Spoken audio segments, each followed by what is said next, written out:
TV나 이런 데 보다 보면요, 그 아프리카나 뭐 동남아시아도 그렇고 이렇게 조금 어렵게 사는 나라들에 보면 제일 문제가 되는 것 중에 하나가 식수 문제가 굉장히 많더라고요, 보니까. 그래서 우리나라처럼 뭐 상하수도가 제대로 되어 있는 게 아니다 보니까 우물에서 물 구하기도 힘들고 강에서도 물 구하기 힘든데, 그걸 보면서도 참 마음이 애잔하고 마음이 참 안타까운 게, 아무리 봐도 저건 도저히 사람이 먹을 수 없는 물 같은데 물이 없기 때문에 그걸 먹는 아이들이나 이런 모습을 보면서 저도 참 마음이 안타깝기도 하고 좋지 못한 그런 것들을 경험하기도 하였습니다. 여러분, 물이 깨끗하기 위해서는요, 우물도 깨끗해야 되고요, 강이 깨끗하기 위해서는 깨끗한 물이 흘러 넘쳐야 그게 생명수가 되잖아요, 여러분. 여러분, 지난주 말씀 기억나시죠? 생수의 강이 믿는 자에게는 그 배에서 생수의 강이 흘러나리라. 여러분, 한 주 동안 생수의 강이 흘러 넘쳐나시는 삶을 사셨죠? 사셨죠? 왜 그게 가능하냐면 그 생수의 강을 흘려보내시는 분이 우리 안에 계신 성령님이시기 때문에. 근데 왜 정결한 마음이 우리에게 필요한가? 우리에게 왜 죄로부터 정결케 되고 자유케 되는 것이 필요하냐면요, 그 생수이신 성령님께서 우리 안에 깨끗하게 정결하게 역사하실 수 있어야 그게 바로 우리에게 생명이 되고 소망이 되기 때문에 그렇습니다. 여러분, 주님께서 은혜 가운데 함께 하셔서 우리의 영혼을 늘 새롭게, 우리의 심령과 삶을 늘 정결하게 만지시고 고치시고 새롭게 하시는 귀한 은혜가 함께 하시기를 간절히 주님의 이름으로 축복합니다. 그런 은혜가 우리 모두에게 정말 필요하더라는 거예요. 그래서 끊임없이 우리의 삶의 순간순간마다 우물이 터져 나오는 거예요. 강물이 흘러 넘쳐나는 거예요. 무슨 강물이요? 내 욕망의 강물이 아니라, 내 정욕의 강물이 아니라, 내가 원하고 구하는 강물이 아니라 생수의 강이신 성령님께서 놀랍게 흘러 넘쳐나셔서 내게 강같은 기쁨이 넘쳐나고 내게 샘솟는 소망과 감격과 주님의 은혜와 사랑이 넘쳐나시는 복된 삶을 사시는 우리 귀한 믿음의 성도들 한 분 한 분이 되시기를 주님의 이름으로 축복합니다. 옆에 계신 분들과 인사 한번 나눕니다. 한 주 동안 승리하셨습니까? 한 주 동안 승리하시고 평안하셨습니까? 다시 한번 이렇게 한번 축복하며 인사하겠습니다. 생수의 강이 넘치시길 축복합니다. 아멘. 그런 생수가 넘쳐나시는, 또 성령님께서 충만하게 역사하시는 그런 삶을 사시는 우리 귀한 성도들이 되시기를 간절히 바랍니다.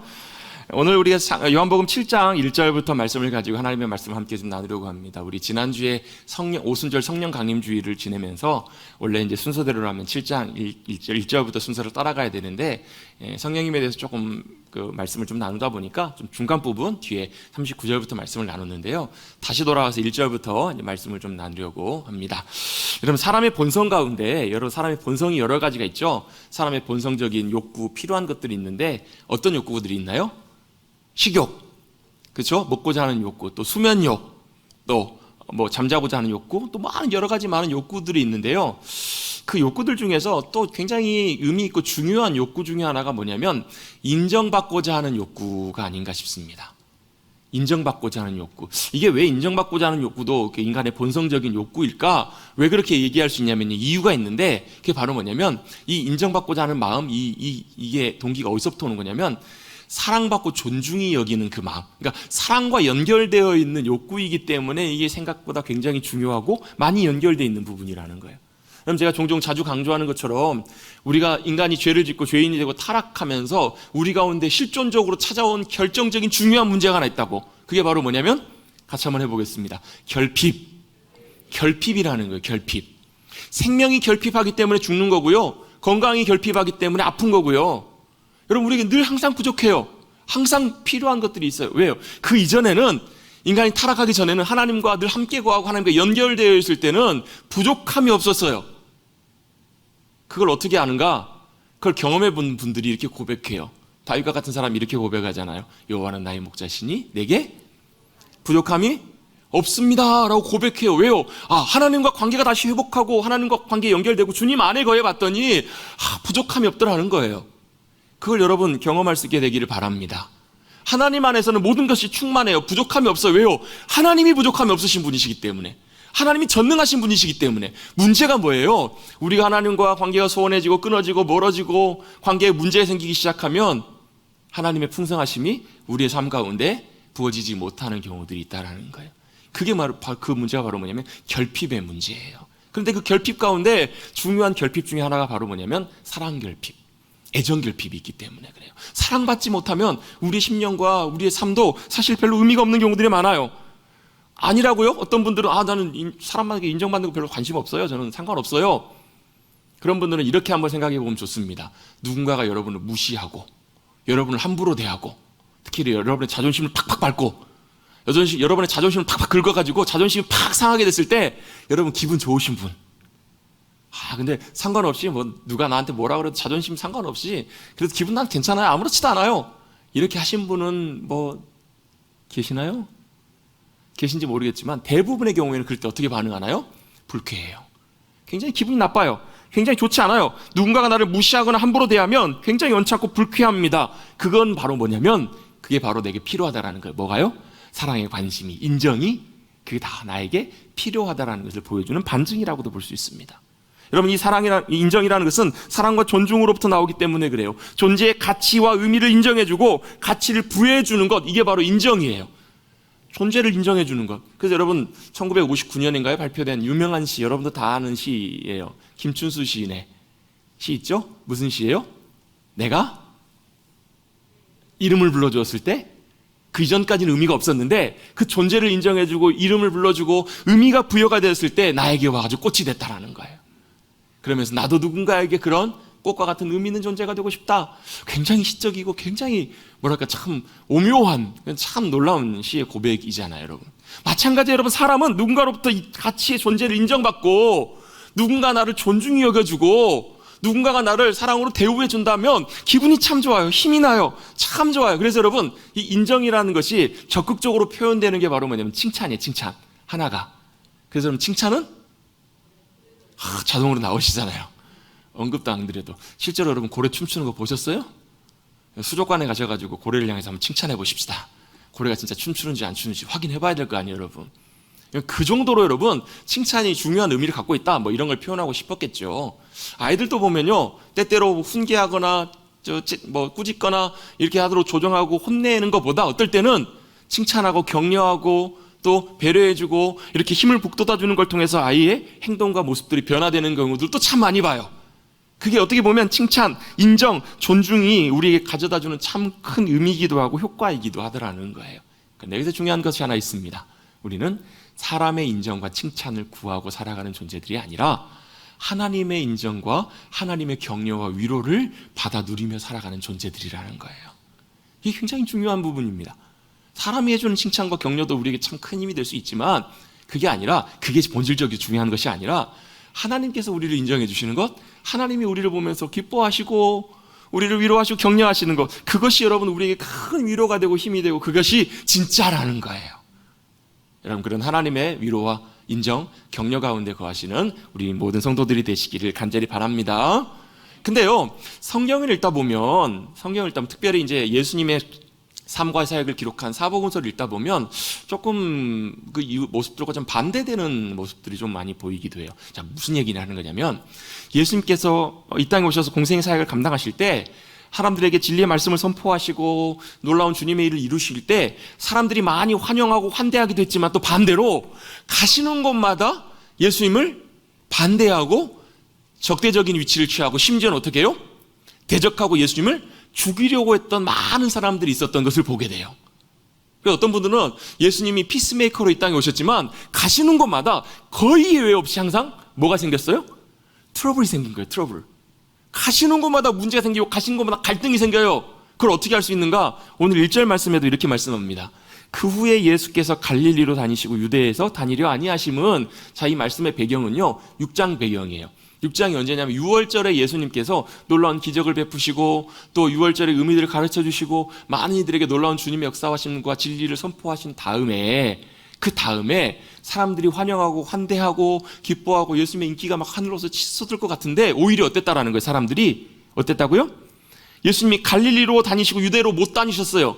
유대 땅이 훨씬 더 중심가예요. 중요한 지역이에요. 근데 그게 아니라 저 변방, 어떻게 보면 좀 별로 인정받지 못한 그 갈릴리에서만 예수님이 다니셨던 이유가 바로 뭐냐면, 이유를 설명하죠? 유대인들이 죽이려고 했다라는 거예요. 유대인들이 죽이려고 할 만큼 예수님을 적대하고 예수님을 그렇게 공격했던 이유가 무엇이었을까? 왜냐하면 7절에 그 이유가 나오는데요. 7절 말씀 같이 한번 읽어보겠습니다. 7절 시작. 세상이 너희를 미워하지 아니하되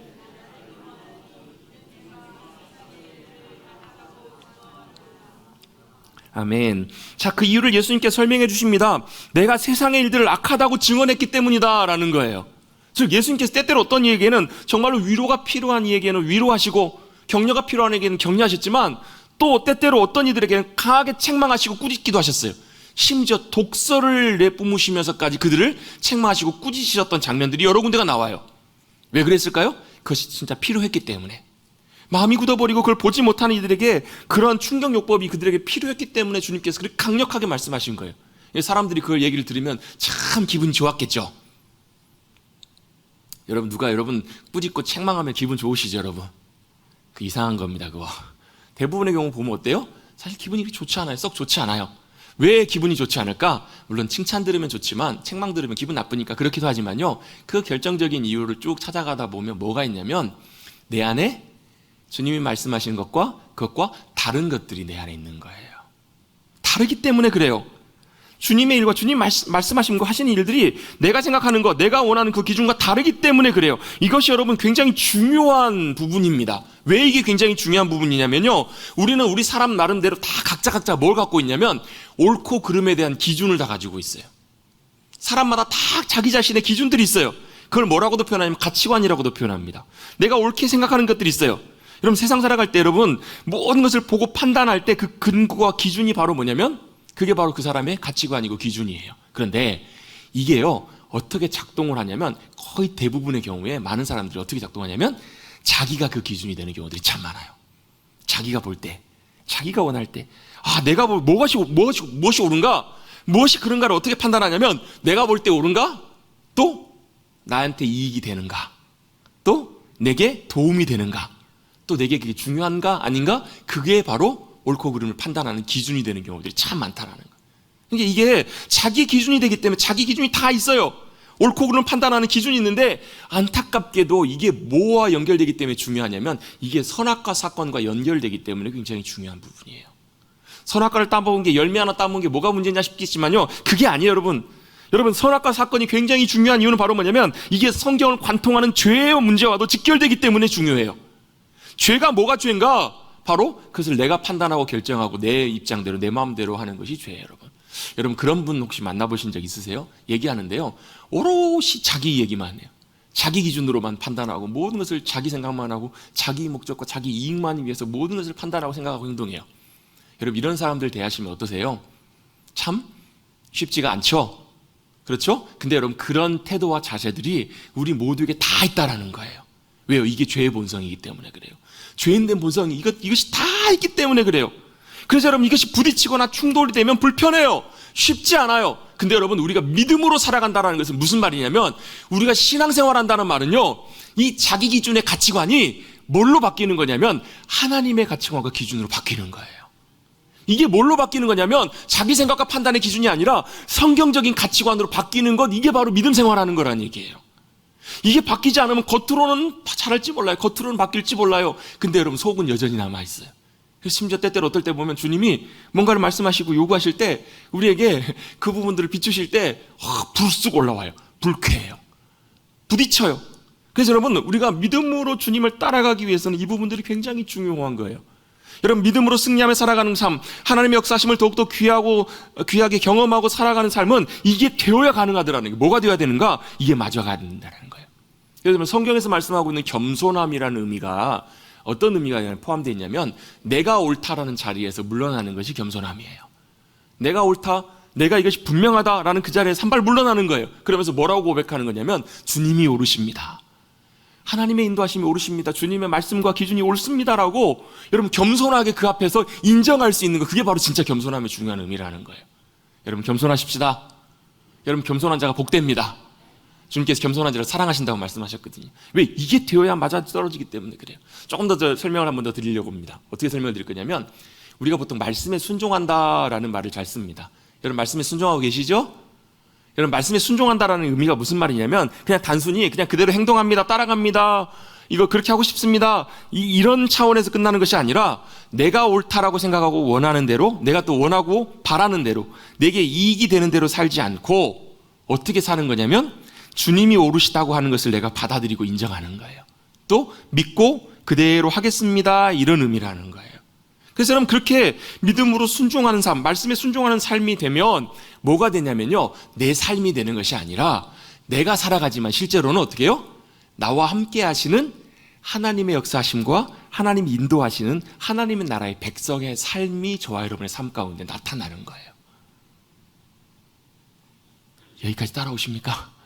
여기까지 이해가 되세요? 여러분, 말씀에 순종한다는 의미는 내가 옳다는 게 아니라 누가 오르신 거예요? 하나님이 오르시기 때문에 주님의 말씀하심에 나를 맞추는 거예요. 내 이익대로 내가 원하는 대로 살지 않고 그렇게 맞춰 살아가게 되면 내가 실제로 내 삶을 살아가지만 내 삶이 내가 살아가는 것이 아니라 내 삶에 그리스도께서 하나님의 나라의 귀한 백성의 삶의 모습이 저와 여러분의 삶 가운데 나타난다는 거예요. 여러분, 이게 여러분 굉장히 중요한 부분이에요. 여러분, 주님은 그냥 단순히 우리가 도와주세요 하면 그냥 도와주시고 마시는 분이 아니라 우리의 삶을 붙잡으시고 책임지시고 인도해 주기를 원하시는 하나님이세요.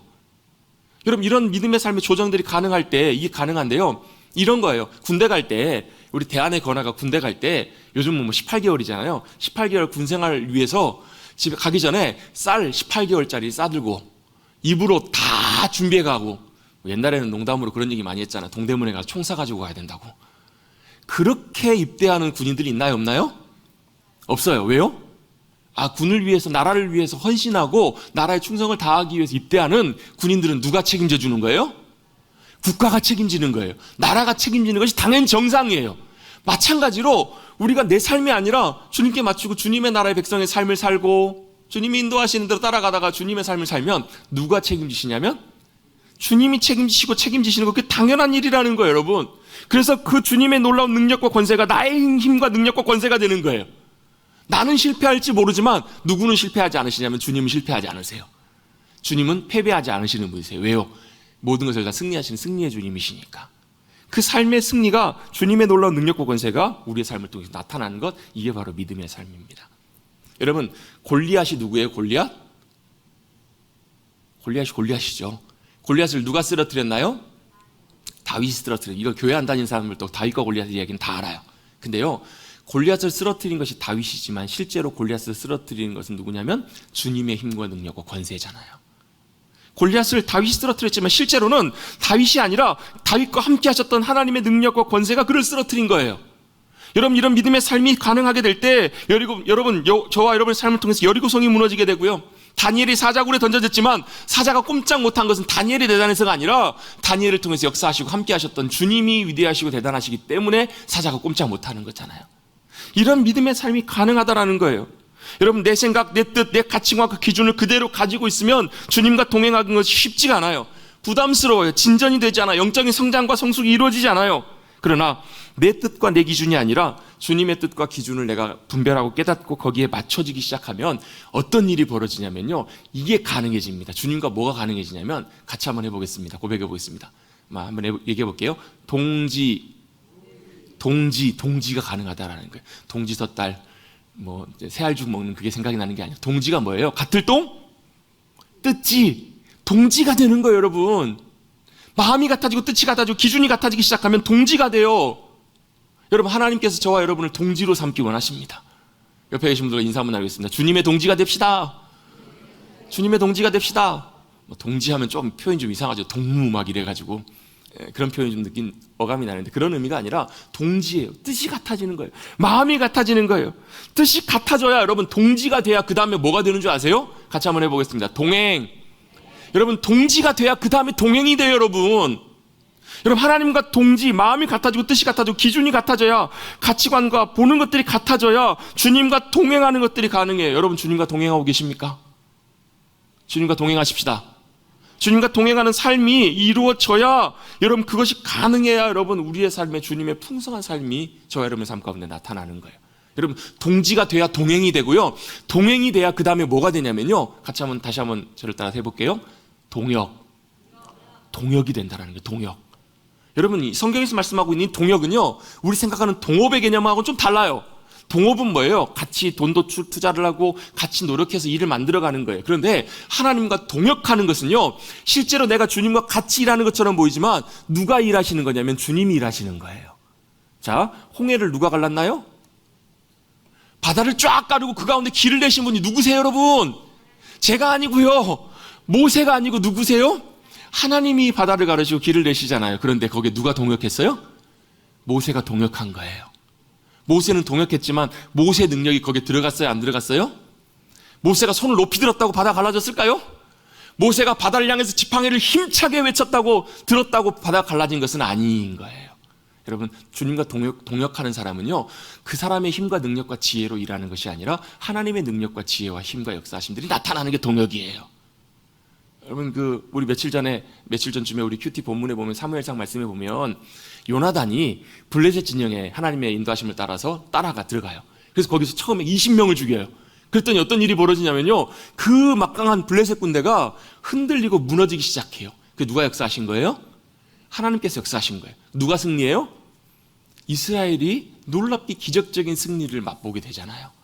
근데 사람들이 그 전쟁을 다 마친 다음에 요나단을 향해서 뭐라고 얘기를 하냐면 이렇게 표현합니다. 오늘 그가 하나님과 동역하였습니다. 이렇게 얘기를 해요. 자, 승리하시게 하신 분은 누구세요? 하나님이 승리하게 하신 거예요. 그런데 요나단이 함께 하나님과 동역하는 자리에 나아갔더니 하나님의 승리가 그 이스라엘 가운데, 그 백성 가운데 나타나게 된 거예요. 여러분, 이래서 하나님과 동역하는 것이 너무너무 중요해요. 여러분, 저와 여러분은 아무리 열심히 살아도 우리가 살 수 있는 만큼의 수준이 있어요. 한계가 있어요. 안 돼요. 그런데 하나님께서 우리에게, 저와 여러분에게 요구하시는 것은 이 동역의 삶이에요. 이 동역의 삶으로 나오기를 원하실 때 우리가 믿음으로 나아가면 하나님께서 일하시고 역사하세요. 그걸 누가 봐요? 세상이 봐요. 요셉이 애굽으로 종으로 팔려갑니다. 그죠? 애굽으로 종으로 팔려갔더니 거기는 다 하나님 모르는 사람들이에요. 아무도 하나님 믿는 사람이 아무도 없어요. 근데 사람들이 요셉을 통해서 뭘 봐요? 살아계신 하나님이 요셉과 함께 하심을 보았더라. 여러분, 이것이 요셉의 삶이고 믿음의 삶이고 주님과 동역하는 귀한 삶이라면 여러분, 저와 여러분의 삶 가운데서 이런 모습이 나타나야 되지 않을까요? 여러분, 주님과 동지하시고 동행하시고 동역하시는 귀한 믿음의 백성들, 승리하신 하나님의 자녀들이 되시기를 간절히 바랍니다. 여러분, 이렇게 살아가야 여러분, 우리의 믿음의 삶이 힘이 있어요. 믿음의 삶에 진정한 주님의 승리가 된다라는 거예요.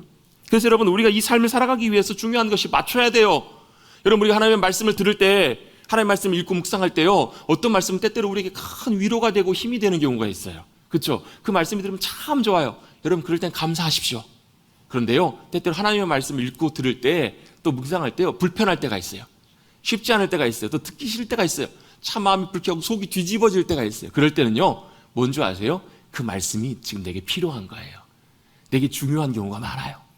어떤 목사님 우스갯소리로 그런 얘기 하시더라고요. 설교하고 내려가신 다음에, 오늘 설교 참 하나님께서 함께 하시는 귀한 설교다, 설교 잘했다 라고 하는 걸 어떻게 판단하냐면, 우리 보통 그렇잖아요. 목사님들 막 설교하고 예배 끝나고 내려가시면 목사님 은혜 받았습니다 이렇게 하시잖아요. 이게 아니고 성도들의 얼굴 표정이 울그락불그락한 거예요. 성도들이 막 마음이 불편해가지고 막 심지어 막 시험 들 것처럼 보이는 그런 모습이 비춰지면, 오늘 설교 잘했다. 왜 그럴까요? 하나님의 말씀이 우리 가운데 들려지고 비춰지면요, 우리의 생각과 기준과 다른 것들이 많아요. 쉽지 않기 때문에 그래요. 그걸 맞추고 조정하는 것, 이게 여러분 참 중요해요. 왜 주님이 이 땅에 오셔서 말씀을 전하시고 하나님이시고 하나님의 아들이신 그분이 오셔서 진리를 전파하시는데 왜 사람들이 대적하고 죽이려고까지 하고 왜 그렇게 예수님을 가만두지 못했을까? 또 뒤에 말씀에 10절부터 13절까지 말씀해 보면요, 사람들이 설왕설래해요. 야, 이분이 진짜 좋은 분이야? 아니다. 미혹하는 사람이다. 왜 이들이 오락가락하고 왜 두려워하고 왜 적극적으로 믿음으로 주님 따라가지 못했을까? 그 이유가 바로 뭐냐는 거냐면, 이게 맞춰지지 않기 때문에. 주님이 보이시는 진리의 길들이 우리가 일반적으로 생각하는 세상의 길과 방향과 우리의 생각과 계획과 다르기 때문에 그래요. 이것들이 맞지 않는 경우들이 참 많아요. 분명한 것은 내가 옳은 것이 아니라 주님이 옳으시다라는 것. 그래서 주님의 그 오르심, 그 진리를 인정하고 믿음 가운데 서는 믿음의 태도가 우리 모두에게 다 중요하기 때문에, 그래야 주님 따라갈 수 있어요. 이게 안 되기 때문에 많은 사람들이 예수님 따라가다가도, 여러분 요한복음 6장 앞에 부분에 보면요, 심지어 사람들이 다 떠나버린 다음에 누구 남았어요? 제자들 몇 명밖에 안 남았어요. 그렇잖아요. 너희도 가려느냐? 이 말은 무슨 얘기예요? 다 갔다는 얘기예요. 왜 예수님께서 진리를 전하시고 말씀을 전하시는데 사람들이 다 떠날까? 여러분, 진짜 주님의 진리의 말씀이 선포되면요, 여러분 이런 일들이 일어나요. 어떤 경우에 보면 참 안타까운 경우가 많습니다. 주님 잘 따라가다가 어떤 경우에는요, 믿음 생활하다가 여러분들이 여러 많은 분들이 여기서 딱 떨어지는 경우들이 참 많아요.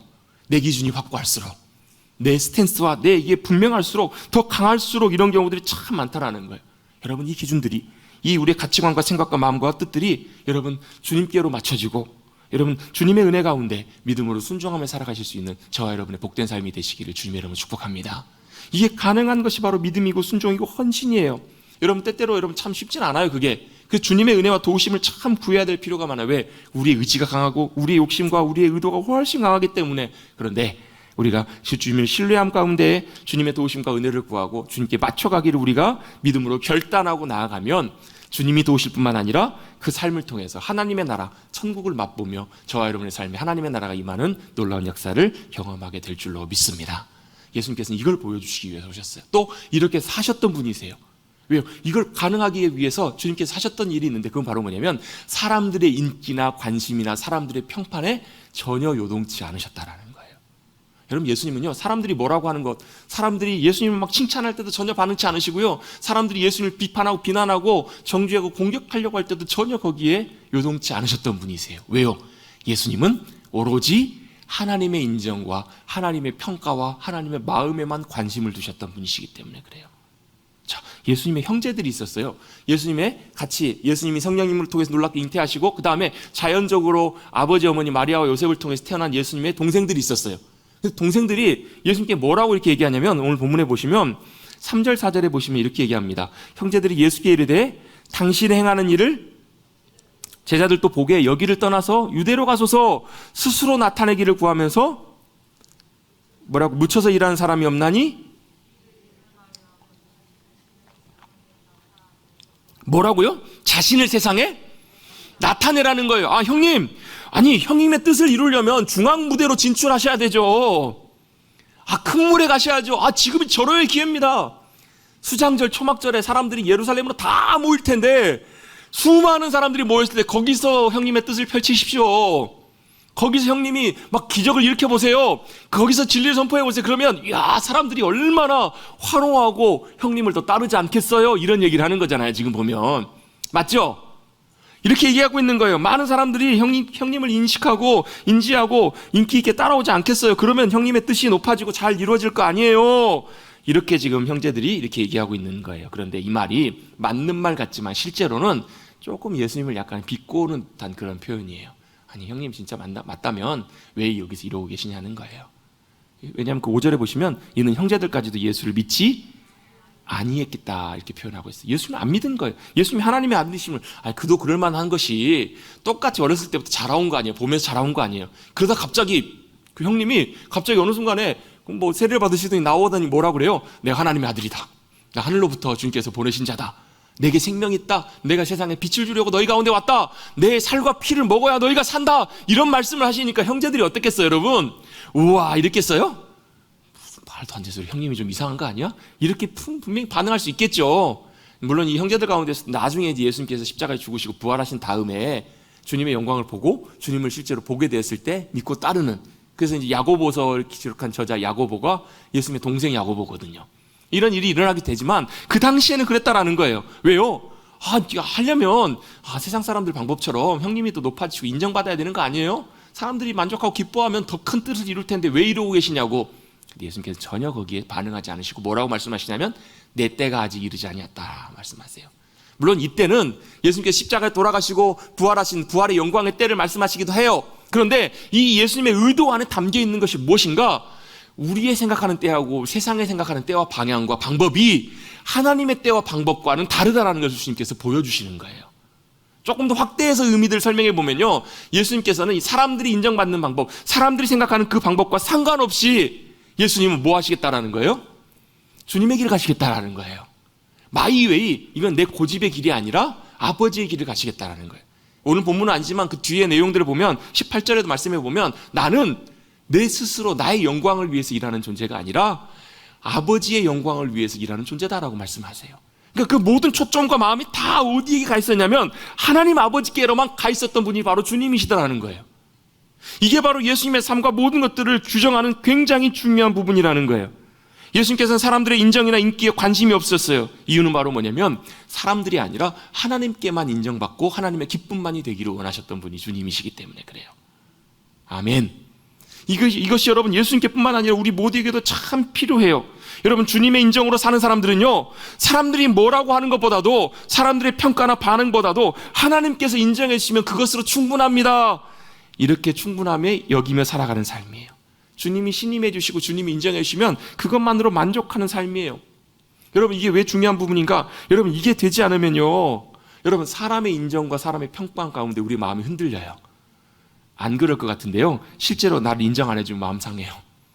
누군가가 나를 무시하거나 인정 안 해주면 낙심해요. 낙담이 되고 힘이 빠져요. 여러분 잘 한번 생각해 보세요. 여러분이 힘이 빠지고 낙심이 되고 마음이 무너지고 그렇게 혹시 불쾌하거나 불편할 때 보면 생각보다 많은 경우에 여러분 우리의 마음과 중심과 방향이 어디로 가 있냐면 사람들에게 가 있는 경우들이 많아요. 사람들이 나를 어떻게 대우하는가, 사람들이 나를 어떻게 판단하고 나에게 뭐라고 얘기하는가, 사람들의 평가나 평판이나 인정에 우리의 마음과 방향이 가 있는 경우들이 참 많아요. 그래서 거기에 따라서 오락가락해요. 여러분 내가 존중이 여김 받지 않는다? 여러분 내가 정말로 주님이 나를 인정해 주시고 주님이 나를 기뻐하신다면, 그것만으로 나의 기쁨으로 삼을 수 있다면 사람들이 나를 어떻게 대우하든 그게 별로 중요하지 않아요. 그게 별로 내게 영향을 못 미친다라는 거예요. 여러분 저도 목사지만요, 저도 때때로 이럴 때가 좀 종종 있거든요. 오락가락할 때가 있어요.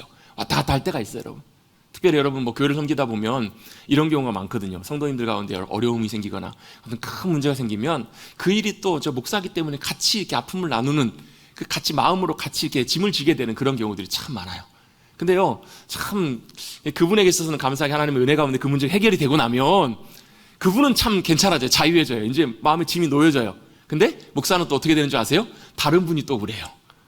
다른 분의 문제가 생겨요. 그러니까 이게 보면 참 쉽지가 않아요. 그러다 보면 저도 인간적으로 하나님 저분 진짜 저 문제 어떻게 해야 되냐고, 어떻게 해결해야 되냐고, 진짜 어려운 문제라고, 가정에 문제가 있고 개인적인 문제가 생기고 이런 문제가 생기면 저도 참 마음이 괴로울 때, 낙심이 저도 마음이 참 될 때가 참 많아요. 현실적인 문제와 상황 속에서 마치 마음들이 흔들리고 마음이 무겁고 낙담이 되고 괴롭고 어떨 때 보면 화가 나기도 해요. 막 그럴 때 보면 제 모습이 어떤 모습으로 비춰질 때가 있냐면, 무리를 걷던 베드로가 주님 바라보고 가다가 어떻게 해요? 풍랑과 바람 소리 듣고 시선이 어디로 가요? 풍랑과 바람과 상황을 향해서 갔더니 물에 빠져들어가는 그 모습하고 되게 유사한, 그렇게 느껴지는 경우들이 참 많아요. 또 어떨 때 보면 무시당할 때도 있어요. 또 어떨 때 보면 이런 경우 있고, 나를 뭘로 보고? 이런 생각이 들 때도 있어요. 나보다 못한 것 같은데, 나보다 잘난 것도 하나도 없으면서 나를 우습게 봐? 나를 함부로 봐? 죄송합니다, 우리 속된 표현으로 내가 호구냐? 이런 생각이 들 때가 있어요, 없어요? 이런 생각 들 때가 있죠. 내가 호구로 보이는, 이런 생각이 들 때마다 자존심이나 감정이 상하고 나면 마음이 확 틀어져요. 때때로 막 분노가 일기도 하고 때때로 기운이 쫙 빠지기도 해요. 나는 사람들 인정 상관없어. 하지만 인정 안 받고 내가 판단이 되고 내가 그런 대우를 당하면 기분이 상해요. 마음이 상해요. 그런데 여러분, 하나님의 인정을 바라고 살아가는 사람들은요, 내게 어떤 대우를 내가 당하든 내가 어떤 판단을 받든 그것과 상관없이 내 마음과 시선이 어디로 향해져 있냐면 주님께로 고정되어 있는 사람이에요. 주님께로 온전하게 향해져 있는 사람이에요. 그래서 어디 있든 상관이 없어요. 내가 하나님께서만 인정해 주시면 오로지 하나님의 기쁨만이 되기를, 그것만으로 충분하다. 그게 바로 주님의 삶이었고 주님이 그렇게 사셨기 때문에, 그것이 100% 주님의 동기가 되셨기 때문에 사람들이 뭐라고 하든 그것과 연관없이 상관없이 그 일들을 할 수 있었던 거예요. 여러분 그것이 바로 주님의 승리하신 삶의 굉장히 중요한 비결이고 길이었음을 우리는 기억해야 될 줄로 믿습니다. 여러분 주님 보실 때 우리를 어떻게 보시는가? 주님 앞에서 여전히 부족하고 연약하고 넘어지지만, 여러분 그것이 우리의 부족함임을 주님 앞에 인정하고 주님의 은혜와 도우심을 구하고 사모함으로 주님 앞에 나갈 때 그 주님 안에서 주님께서 우리의 영혼과 심령과 삶을 자유케 해주실 줄로 믿습니다. 때때로 주님께서 우리에게 책망하시지만 꾸짖으시지만 그것이 여러분 중요한 것이 아니라, 정말 주님은 우리를 다시금 새롭게 해주시는 분, 사모하는 자에게 심령을 기쁨과 감격으로 채워주시는 분이 바로 우리 주님이시라는 거예요. 왜요? 성경을 통해서 보면 알 수 있어요. 주님이 우리를 보실 때 뭐라고 부르시냐면 이사야 선지자를 통해서 이렇게 말씀하십니다. 너 지렁이 같은 야곱아. 이게 무슨 말이냐면, 야곱은 하나님의 백성들을 이제 호칭하는 호칭인데요, 하나님의 백성들을 뭐라고 부르시냐면 너 지렁이 같은 야곱이라는 거예요. 지렁이가 뭐예요? 지렁이는 뭐죠? 밟으면 꿈틀하는 게 지렁이입니다. 그 말은 뭐예요? 할 수 있는 것이 아무것도 없다라는 거예요. 할 수 있는 건 오로지 뭐예요? 꿈틀하는 거예요. 그만큼 미미하고 아무것도 아닌 존재라는 거예요. 여러분 그거 아세요? 세상 가운데 여러분이 대단하고 잘난 존재라고 여러분 내세우면 내세울수록 더 공허한 거? 내가 이런 사람이야 하면 할수록 여러분의 영혼과 내면은 더 공허해져요. 왜요? 그것이 여러분을 채워주고 여러분의 존재의 의미를 부여해주는 것이 아니기 때문에 그래요. 우리는 어떤 존재냐면 지렁이 같은 존재들이에요. 차마 제가 옆에 계신 분께 당신은 지렁이입니다 이렇게 인사하라고는 제가 안 하겠지만, 여러분 성경에서는요 야곱을 향해서 뭐라고 말씀하시냐면 하나님의 백성을 향해 너 지렁이 같은 야곱아, 아무것도 아닌 정말로 미물과 같은 지렁이 같은 야곱아. 근데 주님이 뭐라고 말씀하시냐면 근데 이렇게 말씀하세요. 내가 너를 지명하여 불렀다. 너는 내 것이다 라고 말씀하세요. 여러분 우리가 대단해서가 아니에요. 여러분 주님께서 우리를 지명하시고 선택하시고 부르셔서 하나님의 소유 삼으셨기 때문에 그 말은 무슨 얘기냐면 그냥 단순히 내가 주님 소유다 이게 아니라요. 주님의 것, 주님의 안에 거하는 존재이기 때문에 주님이 책임지신다는 거예요. 주님이 보호하시고 역사하신다는 거예요. 내가 내 단순한 소유가 아니라 내 모든 것을 다 주고도 아낌없이 줄 수 있는 존재가 바로 너다라고 주님이 말씀하세요. 이게 주님의 말씀이세요. 우리가 주님 앞에 나갈 때마다 이렇게 저와 여러분을 향해서 말씀해 주십니다. 또요 제가 자주 언급하는 말씀이 스바냐 3장 17절 말씀, 너희 하나님 여호와가 너희 가운데 계시니 그는 너희를 향해서 구원을 베푸실 전능자시라는 거예요. 여러분 하나님께서 여러분의 구원이 되심을 믿으세요? 영혼의 구원뿐만 아니라 여러분의 삶의 순간순간마다 헤어나올 수 없는 절망과 낙심과 고통과 아픔의 자리로부터도 건져내실 수 있는 분이 바로 우리의 구원자이신 주님이세요. 여러분 그 구원의 주님을 경험하시길 간절히 바랍니다. 주님이 저와 여러분을 건져주실 거예요. 전능하신 구원이시다. 구원을 베푸실 전능자시다. 그러면서 주님께서 이렇게 말씀하세요. 그가 너로 인하여 기쁨을 이기지 못하여 하시며 잠잠히 사랑하시며 즐거이 부르며 기뻐하신대요. 여러분 이걸 한마디로 표현해 보면 주체할 수 없는 기쁨의 존재가 바로 우리라는 거예요. 하나님 우리를 보실 때마다. 여러분 저는 이걸 하나님께서 조금 맛보게 해주신 것 같아요. 막둥이를 보면 그런 생각이 참 들어요. 어제도 새벽 3시 깨가지고요 제 얼굴을 막 밟고 지나가요. 누워있는데. 그러면서도 어때요? 그러면서도 그냥 보면 기뻐요. 애가 잘해서가 아니라 자녀가 시험 점수 100점 맞아오면 기분 좋으세요? 안 좋으세요? 좋잖아요. 우리는 하나님의 기쁨이 되면 이렇게 생각해요. 하나님 앞에 잘해야 되고 하나님 앞에 뭐 귀한 거 잘해야 하나님께서 기뻐하실 거다. 이것도 맞기는 맞는데요. 이거보다 더 근본적인 하나님께서 우리를 보시는 기쁨이 있으세요. 그게 바로 뭐냐면 존재로서의 기쁨이에요.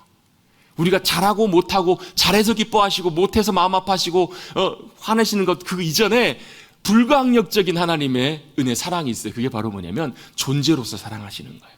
자식이 공부 잘하고 잘되면 참 좋죠. 기쁘죠. 근데 그거보다도 그게 아니어도 기뻐할 수 있는 이유는 뭐 때문에요? 사랑하기 때문에 그렇잖아요. 사랑하기 때문에 내 자식이니까 기쁨이고 내 자신이니까 보니까 기쁨이 생기고 여러분 그런 은혜가 함께 하시길 축복합니다. 어떤 목사님도 그러시더라고요. 손주를 낳아보니까 그 하나님의 마음을 좀 알겠다고. 저는 그 손주와 자식의 중간쯤에 늦둥이라서 좀 더 그걸 맛보는지 모르겠어요. 참 보면 좋아요. 왜 그게 바로 하나님의 저와 여러분을 향한 마음이고 기쁨이시기 때문에 그래요.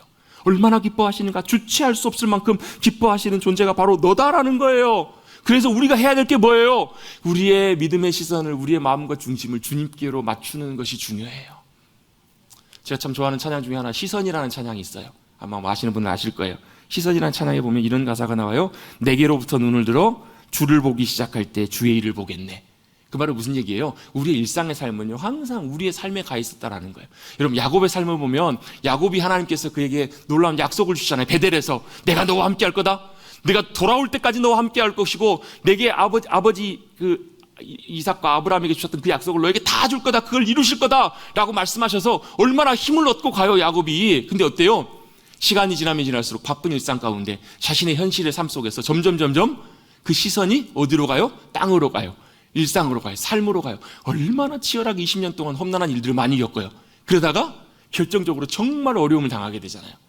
돌아왔는데 그 땅으로 돌아왔는데 또 막 만나는 과정 속에서 야복강가에서 아무튼 별별 일들이 다 있잖아요. 근데 그때마다 주님께서 야곱을 부르시면서 뭐라고 말씀하세요? 베델로 오라. 다시 돌아오라. 그 말은 무슨 얘기예요? 다시금 눈과 시선을 내게로부터 너에게로부터 자신에게서부터 다시 상황으로부터 사람들로부터 어디로 향하라고요? 주님께로 향하라는 거예요.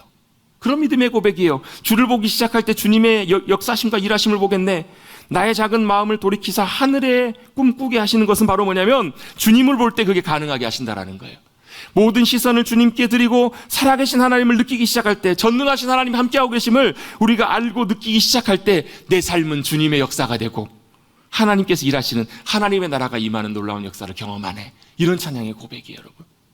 여러분 우리가 겪는 많은 일들 상황들을 보면요 대부분의 경우에 우리 시선이 과연 주님께 잘 맞춰져 있는가 그걸 점검해 볼 필요가 있는 경우들이 참 많아요.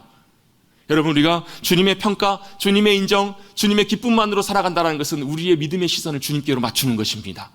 사람이 뭐라고 하든 세상과 상관없이 정말로 주님께 눈을 맞추고 주님 앞에 믿음으로 우리의 마음을 고정시키기 시작하면 주님께서 뭐라고 말씀하시는 거, 정말 주님 저 사랑하시는 거 맞아요? 이런데도 괜찮으세요? 라고 주님께 묻는다면 여러분 주님께서 뭐라고 말씀하실까요? 여러분 그 음성을 들어보시길 간절히 바랍니다. 저와 여러분을 향해 주님께서 뭐라고 말씀하시는지, 그리고 나서 그 음성을 듣고 나면 우리는 이렇게 고백할 수 있습니다. 같이 한번 고백해 보겠습니다. 주님이시면 충분합니다. 주님이시면 충분합니다. 이렇게 믿음으로 고백할 수 있게 되실 거예요. 여러분, 우리가 주님께 시선을 고정하는 것이 왜 중요하냐면, 여러분 우리 주님의 인정과 기쁨으로 사는 것이 왜 중요하냐면 이것이 바로 믿음의 중요한 모습이기 때문에 그래요. 이것이 바로 믿음의 중요한 부분이에요.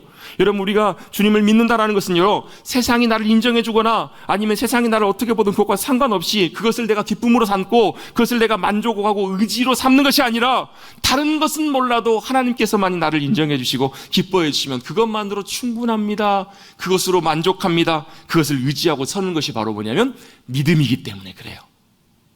여러분, 믿음으로 서십시다. 믿음으로 서시기 위해서 우리의 시선과 우리의 마음과 중심을 주님께로 고정하고 주님이 나를 평가해 주시고 판단해 주시는 것으로 만족하는 삶, 그것이 바로 믿음의 삶임을 기억하시기를 간절히 바랍니다. 그리고 또 왜 그게 중요하냐면요, 그런 사람들을 주님이 찾고 계세요. 여러분, 역대하 16장 9절 말씀에 보면 이렇게 말씀합니다. 하나님께서는 온 땅을 두루 감찰하사 누구를 찾고 계시냐면 전심으로 하나님께 마음을 향하고 있는 사람을 찾고 계신다는, 전심이라는 말은 모든 마음이에요.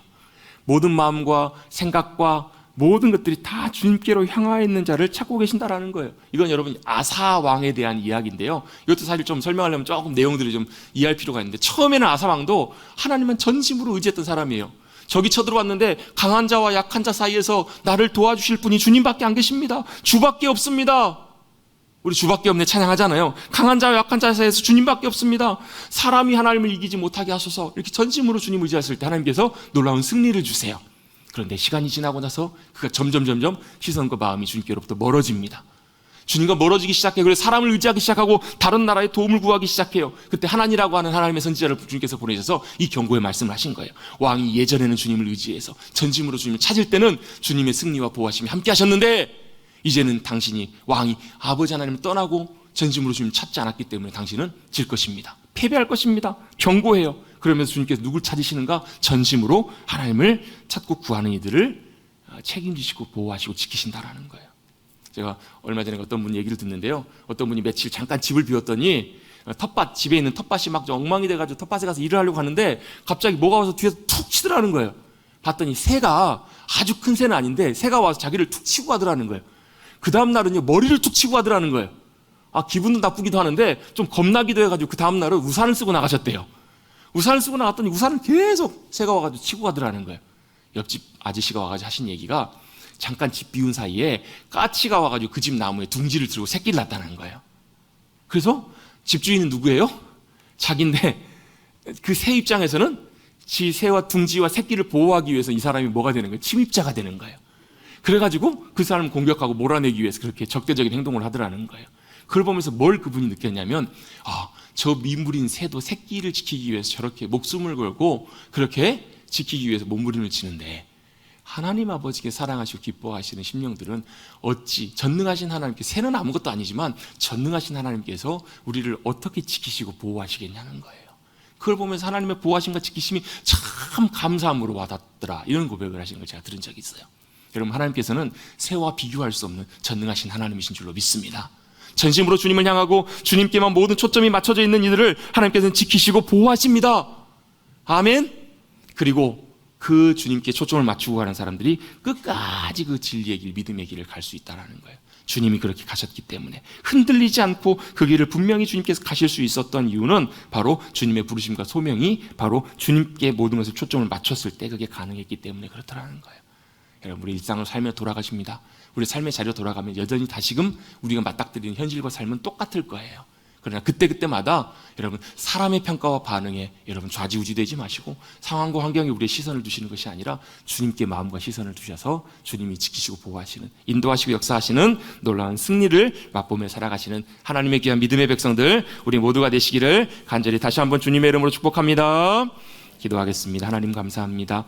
오늘도 주님을 예배하는 귀한 자리로 저희를 인도하여 주시고 이끄셔서 주님 앞에 믿음으로 서게 하여 주니 감사를 드립니다.